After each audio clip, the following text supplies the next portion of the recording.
Hi all, welcome to my channel. I have decided to start a channel to be able to show people exactly how I make things. It's something I get asked quite a lot about, to be honest. Today I'm going to take through how I make these rings. If you can see them, it's my first time doing a video, so I do apologise. And I'll show you exactly what I need to be able to make those. So my first thing that I have is my turner. My turner here is a cup turner that I've modified to be able to place the rings on. The rings themselves I get from Amazon, and they are ring blanks. And then put that there, and then what I'm going to be filling them in with is washi tape. You can get this off of Amazon. I think you can get it pretty much anywhere. So what I'm doing today is I'm just going to pick a design. These are they're like watercolours, these ones. So it's quite nice. It's got some goldy bits on it. Nice colour. And this is something I've previously been using, as you can tell. It's got the lines on there on how thick I need to cut this. But I don't know why, I still seem to manage to cut it wrong. So anyway, I'm just going to need a section of the washi tape. The ring that I'm using today is a size 9. And here we go.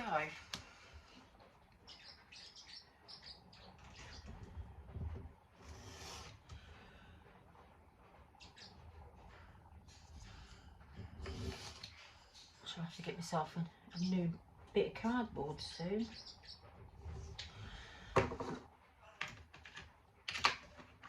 Blades away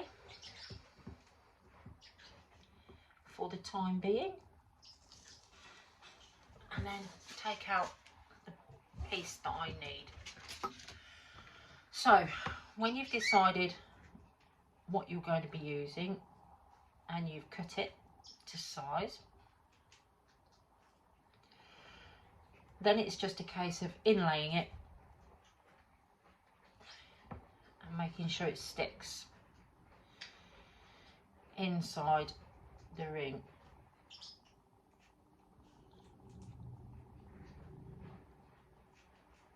You will get a margin of overlap on these.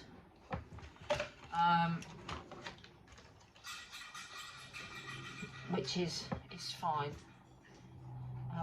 Some of them you can actually see, just using the back of the blade here just to push this into the corners,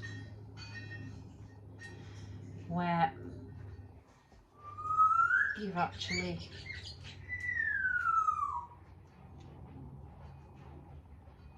got them. 1 second, I'm just going to get a pair of scissors. I don't go far, this is my little workroom. So yeah, so basically making sure that's stuck down, and when you're happy with that inlay,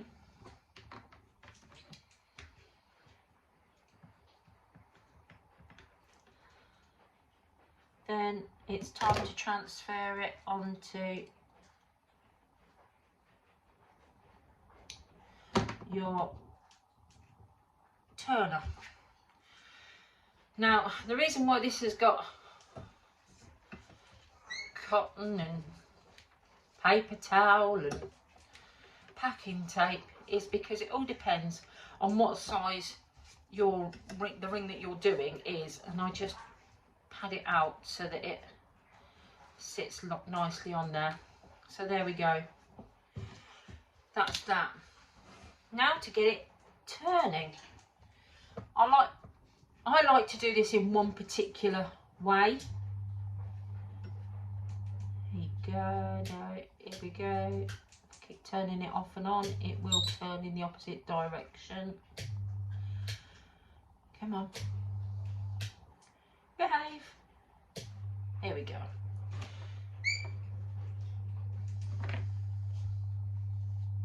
And UV resin. UV resin is my go-to when it comes to, I'm nearly at the bottom of this one. So, and somewhere around here I have a beautiful thin, I say paintbrushes. They're not paintbrushes. These are from nail kits. But as you can see, it's really fine on there. So to start off with, I go in one direction and I just drip on a very small amount. It's just dripping it on all the way around. And then I'm going to turn it around and do the opposite direction.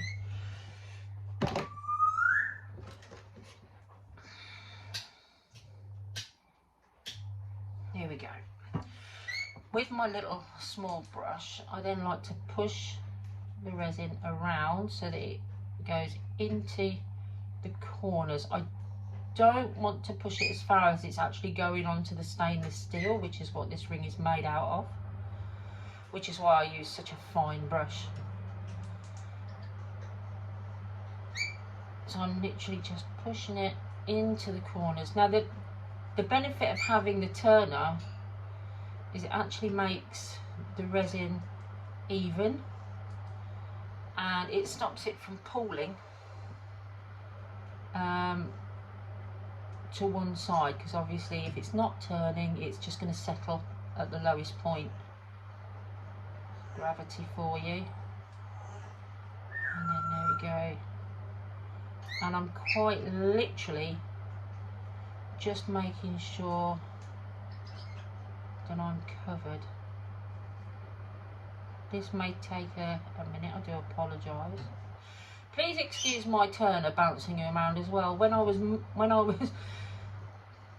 chopping the end off, I managed to slightly bend the rod, but it doesn't bother me. It may bother some people, but it doesn't bother me in what I'm doing, so I haven't really done anything about it. So I've got this brush on this side and it is quite literally just touching the corner in the aim of just pushing that resin right in to the corners. It's very important. UV resin is a little bit, well, it is thicker than craft resin, which I also use, but I have been using quite a lot of UV just recently. I will say welcome to anybody from outside the UK. I am UK based, you probably guessed, my accent is great. And if you do hear some weird sounds behind me, that is because I have a menagerie of parrots here at home.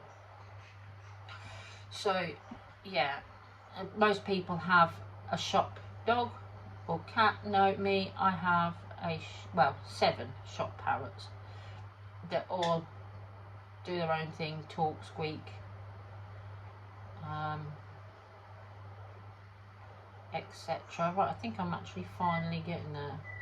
My final check, as I'm just going through this, just to make sure that I've got all up into the corners, my final check is obviously to make sure that the bubbles have gone. So I use just a long handle and I just blast it. I don't want to set that tissue on fire, so I just, as it's turning, I just give it a bit of a blast. And here we go. I can see them popping as we go around, and then as we're also going around, I'm just double checking.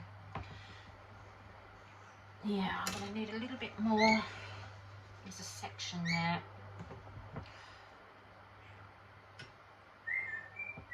for it to come back round again. I can see where the resin dips,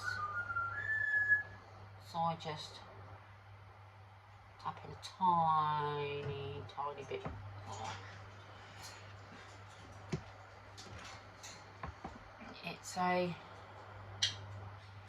It's a process. It's a process that takes a while, but I love it.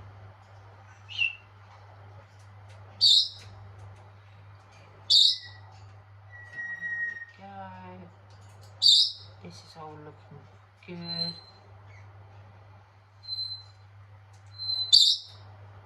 All looking good. One final zip round. The last minute blast to get any bubbles out of that one.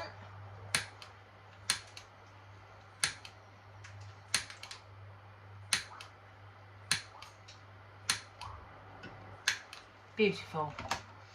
And then, because this is UV resin, it's a UV lamp job. This is one that came in one of my kits, and I always put it on upside down and I let that cure. Now, I've never been in a position where I needed to sand these, but if you do use too much resin, then you could sand them and then put on a clear coat over the top. But because I do mine in stages and gently, I haven't seemed to have needed to do any sanding. I do some polishing, and I will show you in a minute what exactly I use. I'll also show you, I wasn't going to do this, but I'll also show you how easy it is to clean my brush after I've used it while this is going. So this is hand sanitizer.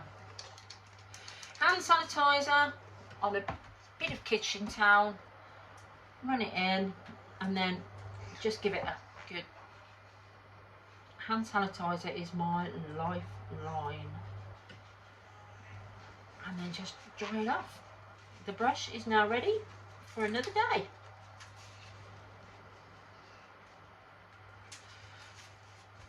So there's that. And then this, still a little bit tacky, but it's good. While that's going, I shall get out my polishing equipment.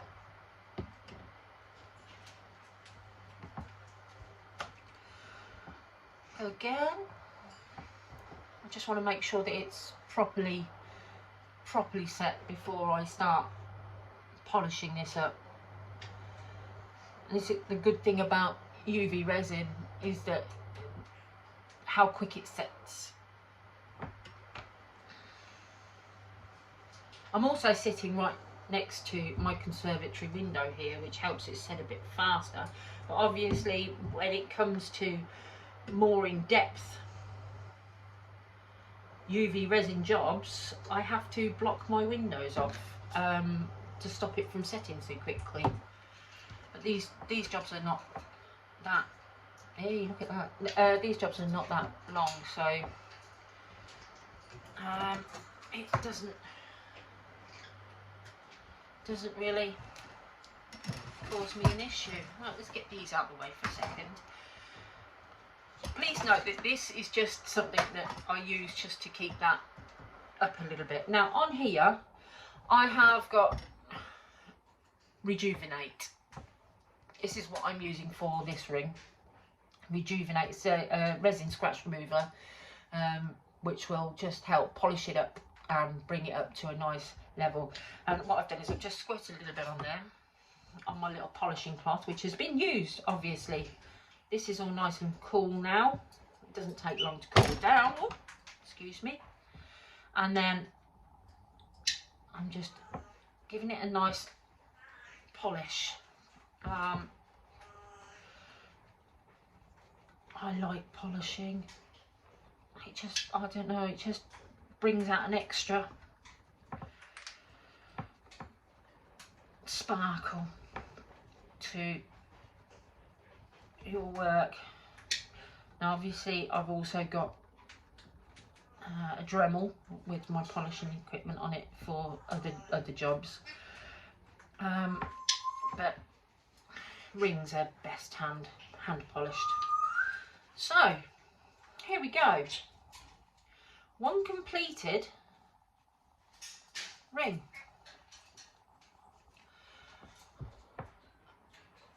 This one's a size 9. It's polished up beautifully. And this one now will be ready for the craft fair that I'm doing next month. So, unless it sells before. But yeah, stunning. Absolutely love these. Take care, guys. Keep watching because I shall be doing some more. And I might even introduce you to the shop parrots at some point. So, take care. Lovely. Bye.